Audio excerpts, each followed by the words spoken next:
Shalom dan selamat pagi anak-anak kami kelas 10. Sebelum kita memulai pelajaran kita, mari kita bersatu di dalam doa. Tuhan Yesus yang baik, kami bersyukur di pagi hari ini boleh kami Tuhan masih sehat di dalam mempelajari pelajaran kami. Untuk itu Tuhan kami undang Roh Kudus-Mu untuk bekerja di hati dan pikiran kami, agar kami boleh memahami, mengerti, dan melakukan firman-Mu di dalam kehidupan kami sehari-hari. Amin. Anak-anak kami sekalian kelas 10, kita akan melihat pelajaran kita bab 4 yang berjudul Mengasihi dan Menghasilkan Perubahan. Mengasihi dan menghasilkan perubahan. Kata mengasihi berasal dari kata kasih.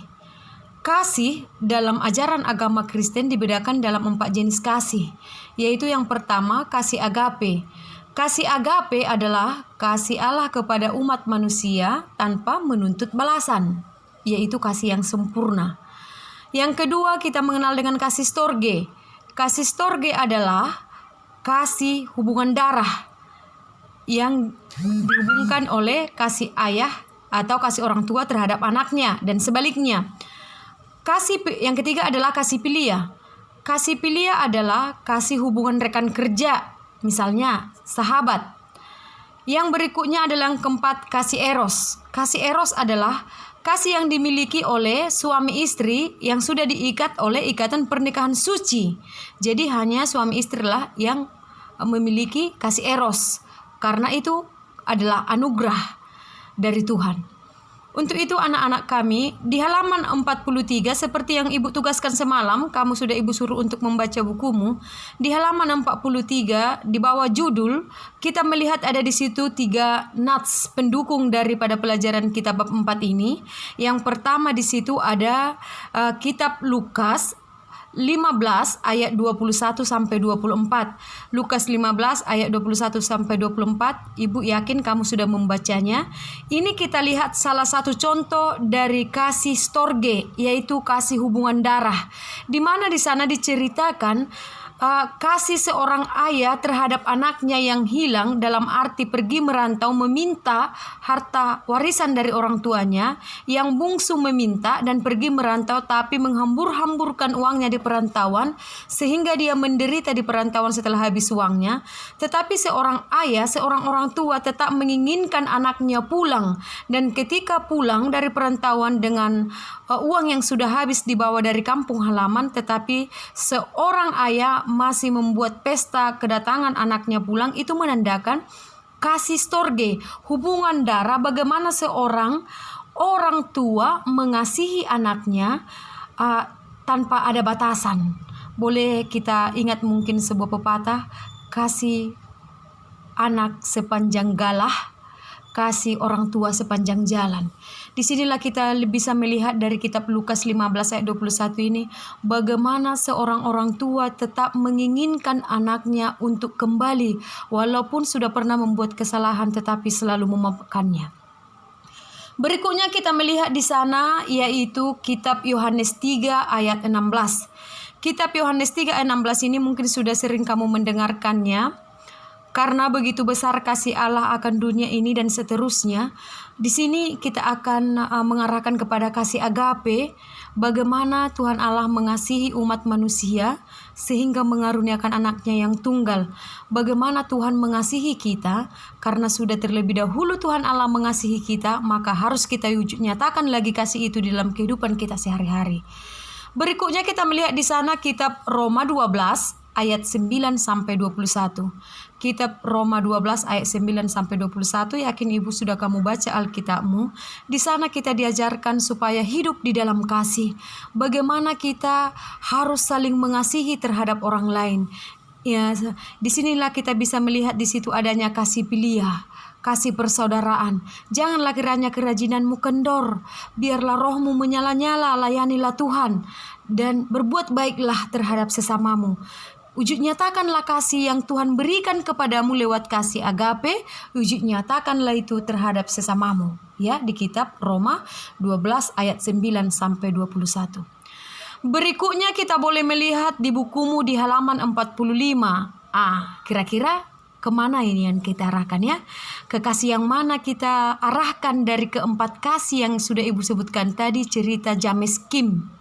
James Kim yang ada di bukumu di halaman 45, ketika seorang ayah harus merelakan nyawanya demi istri dan anak-anaknya ketika mereka terjebak di salju es, ya. Sudah kamu baca, yakin Ibu sudah kamu baca bukumu di halaman 45 di buku paketmu.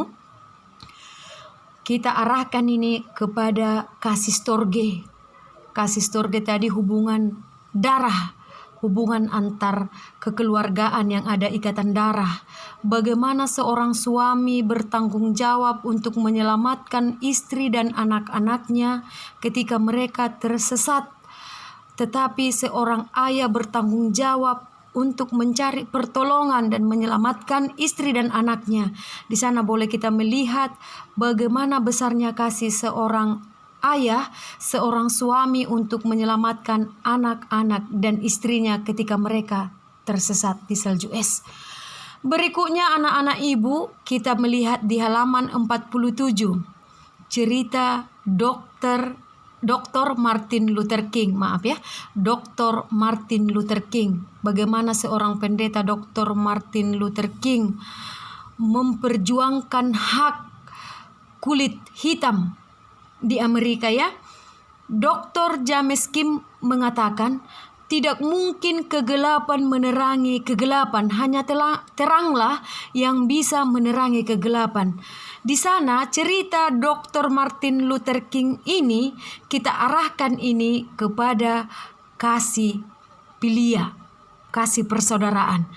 Ketika Dr. Martin Luther King mengatakan, jangan kita melihat kalau kita berkulit putih, jangan kita hanya mengawani yang berkulit putih, melainkan yang kulit hitam harus berkawan dengan kulit putih. Dan berikutnya, yang kaya harus berteman dengan yang miskin. Yang bodoh harus berteman dengan yang pintar. Karena apa? Itulah kasih yang sebenarnya. Kasih yang sebenarnya itu diwujud nyatakan lewat persaudaraan tanpa mengenal ras, tanpa mengenal kulit, tanpa mengenal sosial. Itulah yang diberantas atau yang diperjuangkan oleh Dr. Martin Luther King. Anak-anak kami kelas 10, tentunya kasih, yang namanya kasih dan mengasihi, tentunya ini pasti kita lakukan dalam kehidupan kita sehari-hari. Pasti kita realisasikan dalam kehidupan kita sehari-hari. Kenapa Ibu sebutkan itu? Orang tuamu mengasihimu. Tentunya kamu juga harus mengasihi orang tuamu. Temanmu mengasihimu. Tentunya kamu juga harus mengasihi temanmu. Kenapa? Kristen yang sebenarnya tentunya harus memiliki kasih. Karena di pelajaran kita Kristen yang seharusnya adalah kasih harus kita wujud nyatakan. Kenapa? Tuhan Allah sudah terlebih dahulu mengasihi kita. Besarnya kasih Tuhan Allah kepada kita umat manusia, demikian juga lah besarnya kasih orang tua kita terhadap kita. Maka kita juga harus mengasihi orang tua kita. Kita juga mengasihi Tuhan Allah. Kita juga harus mengasihi teman-teman kita dan orang lain yang ada di sekeliling kita. Jadi siapa yang harus terlebih dahulu kamu kasihi? Kamu harus terlebih dahulu mengasihi Tuhan Allahmu. Kasihilah keluargamu, kasihilah orang-orang yang ada di sekelilingmu. Karena itulah sebenarnya Kristen yang sebenarnya. Kita harus harus memberikan kasih, harus melakukan kasih dengan membantu orang lain, dengan mengasihi orang tua. Dengan kamu mungkin belajar bagus, kamu sudah mengasihi orang tuamu. Dengan kamu mungkin melakukan yang terbaik, dengan belajar bagus, dengan kamu membantu orang tuamu, kamu sudah mengasihi orang tuamu. Wujud nyatakanlah kasih di dalam kehidupanmu sehari-hari, karena sudah terlebih dahulu Tuhan Allah mengasihi kita. Untuk itu anak-anak Ibu kelas 10, di bab 4 ini kita mempelajari mengasihi dan menghasilkan perubahan. Maka tanpa kamu mengasihi terlebih dahulu orang tuamu, mustahil kamu mengasihi teman-temanmu yang lain, mustahil kamu mengasihi Ibu Sianipar kalau kamu belum mengasihi keluargamu. Untuk itu anak-anak Ibu, kasihilah orang tuamu, kasihilah Tuhan Allahmu, kasihilah teman-temanmu, dan kasihilah dirimu sendiri. Dengan apa? Dengan tentunya kamu memberikan yang terbaik terhadap orang tuamu dengan bekerja keras, belajar keras, berikan kasih terhadap siapapun itu yang membutuhkannya. Tuhan Yesus memberkati kita. Amin.